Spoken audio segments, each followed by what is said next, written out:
How important is the long-term part of long-term investing? That's what I'm thinking.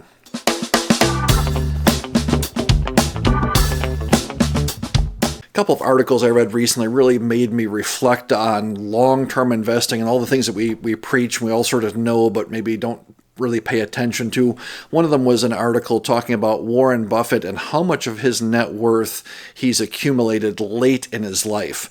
And, a great deal of his financial success is letting his money compound, not just in the early years, but over the last 20, 30, 40 years of his life. The article, we'll put a link in the show notes, but the article contended that 99% of his net worth has come after age 50. It's really pretty significant, that idea that the first, 30 years of his saving life was kind of dwarfed by the last 30 years. And then in conjunction, I read that article, and then I read an article in the New York Times, and it referenced Charles Ellis, who's written some really seminal books on investing.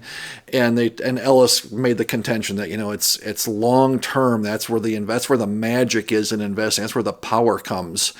And so the journalist had done some homework and figured out that long term, going back to 1926, S&P 500 returned about 10.5%. And then, as Ellis was saying in his latest book, he says, 60 years is the long-term time horizon. You think about, how do we talk about investment returns? It's, what happened last quarter, what happened last year, right? That sort of thing. And here, Charles Ellis is talking about 60-year time horizon sort of thing. And so the journalist went back and did some homework and said, listen, what did S&P do over the last 60 years? It was also, by coincidence, just about 10.5, a little bit under 10.5%. And so I started to do some math in my head. One of the great sort of rules of thumb that actually works, it applies, is the rule of 72. And what that says is, if you take when the number of years you invest times the interest rate that you get times your investment return, when those two things equal 72, your money doubles. So if I get 9% return, I hold it for 8 years, 9 times 8 is 72, my money doubles every 8 years. If I get 7% return, or 7.2% to be exact, right, and I hold it for 10 years, every 10 years my money doubles, 10 times 7.2, right? If I get 10% return, it goes in reverse. If I 10% return, every 7 years or so, my money doubles.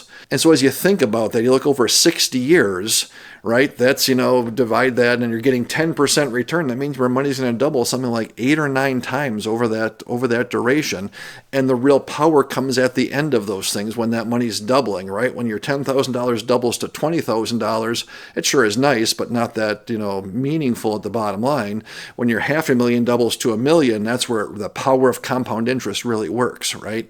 And it says this in the article, again, we'll put a link in the show notes, but that 10.5% over the last 60 years is not except for high inflation times, or except for the times when the market's down. It includes everything, all those down markets. If you just left your money in there for 60 years, what you'd get, right? And I'll circle back. I always go back to one of my favorite charts, the JP Morgan's intra-year decline chart, and look at all those red dots on there, right? How many times did the market drop by 30% or more? And this is just over the past 40 or 45 years. All those gigantic drops, one at half your money goes away, a third of your money goes away.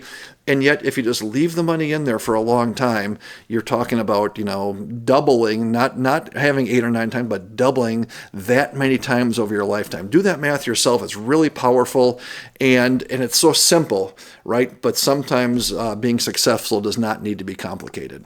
So that's what I'm thinking about. As always, interested in knowing what you're thinking about. Jot a comment in the comment box. What do you think about this long-term? What does long-term mean to you?